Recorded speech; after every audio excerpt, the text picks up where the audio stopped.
nosaltres som un grup format per 5 persones, l'Ester, la Patri, el Jesús, la Meri i la Berta. I nosaltres volem començar el nostre TED amb una imatge, que una imatge val més que 1000 paraules.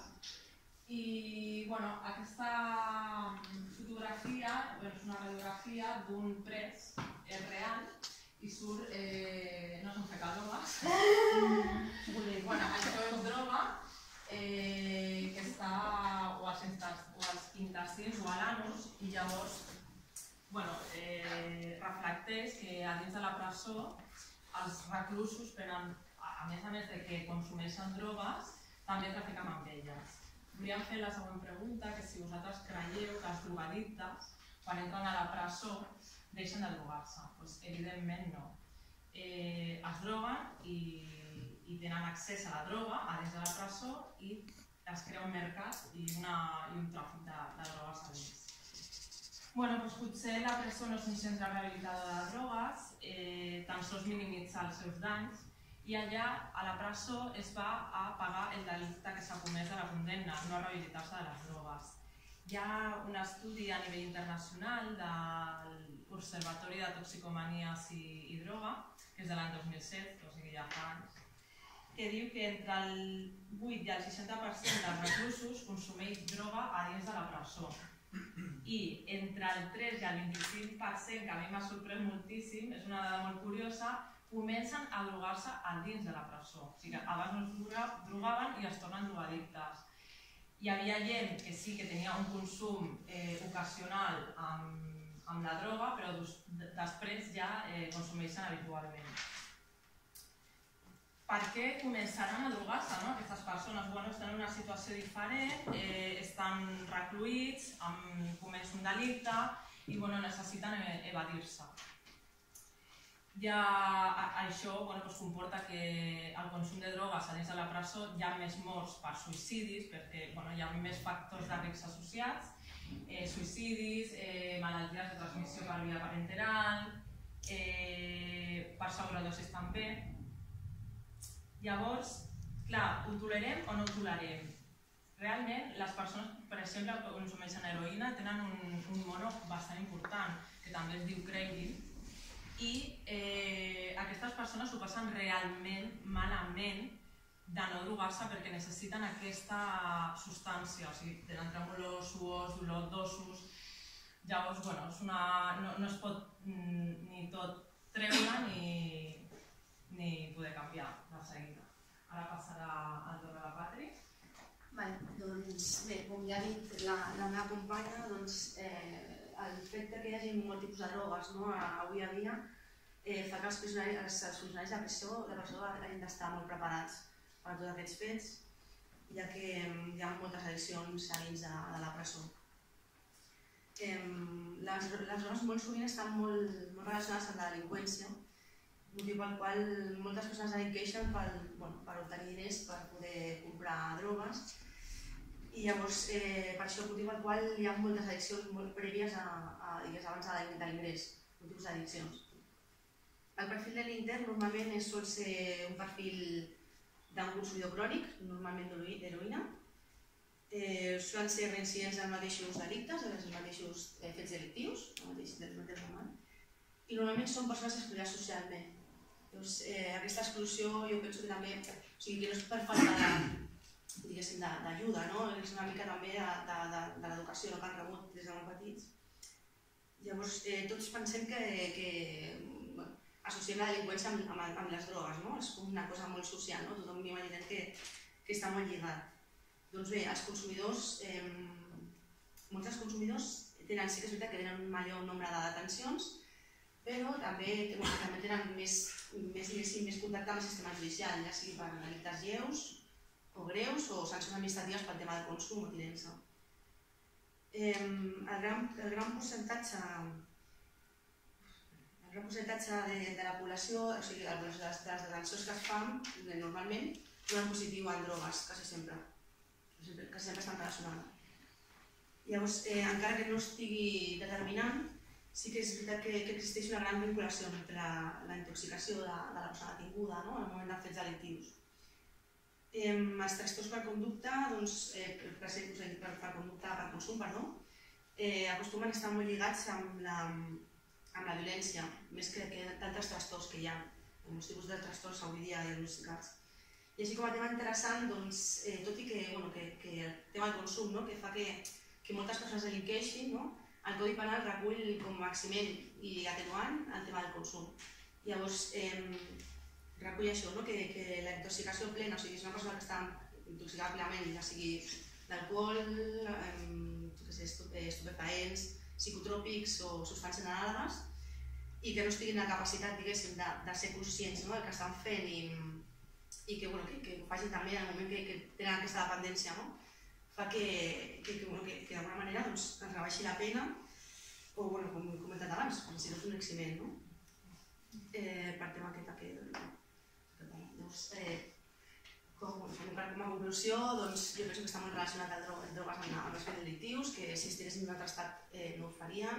Sí que és veritat que hi ha molta gent que té moltes necessitats i ho fan igualment, però en aquest cas no bastant, o sigui, és més normal que passi. I passaré tot al Jesús. Bon dia a tothom. És a dir, el tractament de les toxicomanies atén a una sèrie d'activitats terapèutiques d'un programa d'inserció social. És a dir, el tractament de les toxicomanies comença amb una primera fase de desintoxicació de la dependència física i una segona fase de deshabituació a nivell psíquic. Amb això, el que vull dir és que es produeix un procés molt més llarg i complex. Els medicaments substitutius, en primer lloc, tenim la metadona, que és un tractament per la heroïna, amb absorció hepàtica i que les dosis es poden prendre en comprimits o en solucions. Tenim unes dosis màximes de 60 a 80 mil·lígrams i amb una solució líquida de 12 a 16 centímetres cúbics. I una dosis mínima de 10 mil·lígrams i 2 centímetres cúbics. Una cosa que també tinc a dir és que a vegades la metadona dona una reacció adversa i tenim que passar a un altre substitut, a un altre medicament, que és el Suboxone. El Suboxone hem de tenir en compte que és 40 vegades més potent que la morfina.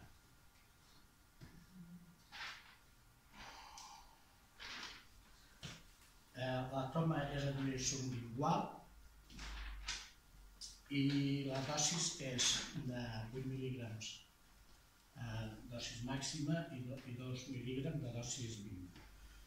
Tenint en compte que aquesta dosis màxima hem de tindre en compte que a nivell d'organisme aguanta molt més dosis tenint en compte que és 40 vegades més potent que la morfina. A continuació tenim l'antabús, que serveix per reduir els desitjos de l'alcohol. És degut a una reacció contrària. Amb això què vull dir? Per exemple, l'usuari, l'intern, en aquest cas, quan comença el tractament, té que portar com a mínim unes 12 hores en dejuni, perquè l'antabús provoca una reacció quan hi ha una toma d'alcohol. També hem residus amb aliments que constin alcohol. Normalment en els centres penitenciaris, quan l'intern surt del centre penitenciari, se li ja comença a paupar 2 o 3 dies abans que surti del centre. A més, se'ls fa un tracte terapèutic de compromís, és a dir, que quan surten del centre hi ha un seguiment a nivell hospitalari. És a dir, ells normalment van entre 1 o 2 vegades al centre, que segons els marcaran la pauta i seguiran el tractament. Ja per últim, parlaré de les benzodiazepines, que són uns diürètics, uns ansiolítics que ajuden a alleujar, diguéssim, el procés d'abstinència de l'alcohol i de la cocaïna. A més, les diazepines, dins de diazepines es tracta també per l'ansietat i la depressió. Tenim una sèrie de medicaments que ja molts d'ells ja els coneixeu, el diazepam, el Valium, el lorazepam, el pratolam i el oxazepam. I per últim, l'objectiu final d'aquest tractament seria la reducció de risc i de danys de l'intern. Moltes gràcies. I ara passo a la companya Meritxell, que us parlarà del programa MIX. Hola, bon dia. Fa més de 20 anys que treballo a Brians 1 i a Brians 2. La meva tasca es centra en la drogadicció. Vaig a parlar del programa d'intercanvi de xeringues que s'inicia als centres penitenciaris catalans fa 10 anys. Aquest programa té com a objectiu principal la reducció de danys a tots aquells interns que consumeixen droga per via endovenosa, per evitar i reduir les malalties de hepatitis C, hepatitis B i VIH. Bé, jo com responsable del programa d'intercanvi de xeringues inicio als centres penitenciaris unes accions i uns tallers.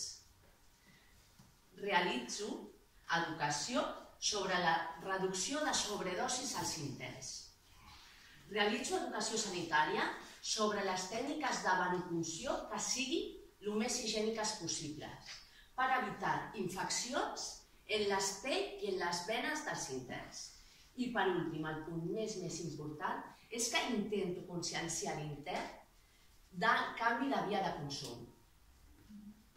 Que canviï a la via inhalada o fumada, que és més saludable. Bé, ara vaig a parlar, que és molt important, del kit fix que donem a Brians, que és una xeringa, mireu, no podem, una xeringa que va protegida dintre d'una capseta de forma cilíndrica muntada. Aquesta xeringa té una agulla retràctil, que això vol dir d'un sol ús, i després donem una cassoleta on l'intern fa la barreja del sèrum i la droga. I després una tovalloleta higiènica on es neteja la zona de venopunció. Bé, això és tot. Ara parlarà la Berta. Bé, com han dit els meus companys, el fet que hi hagi droga dins la presó no és cap secret. És més, dins la presó el consum de droga és major que la població general i això també afecta els preus. Dins la presó el preu de droga és el doble de car que al carrer. Com els ha comentat un intern, un gram d'heroïna dins la presó val 200 euros quan al carrer pots trobar per 60. Un gram de cocaïna val 100 euros i un tros de cannabis 120. Per tant, és obvi que dins la presó, com ha dit abans l'Ester, hi ha un gran negoci creat de tràfic de droga. Però segurament a vegades us preguntareu com entra la droga. Doncs la resposta és senzilla. Són les famílies les encarregades de subministrar la droga als presos i ells mateixos normalment se la introdueixen per via rectal. Com ha dit també l'Ester, això els permet evadir-se normalment de la realitat que viuen dia a dia. Llavors, els centres penitenciaris han dut a terme diversos programes antidroga, però els presos no els aprofiten. Llavors, s'han dut a terme programes, com ha dit la Meritxell, de reducció de danys de la droga. Així doncs, podem observar que els centres penitenciaris no compleixen el seu principal objectiu, que seria la reinserció social dels presos, ja que per poder aconseguir la droga segueixen de la. Així doncs, avui en dia, el fet que hi hagi droga dins la presó és una gran problemàtica que encara no s'ha trobat una solució. Moltes gràcies.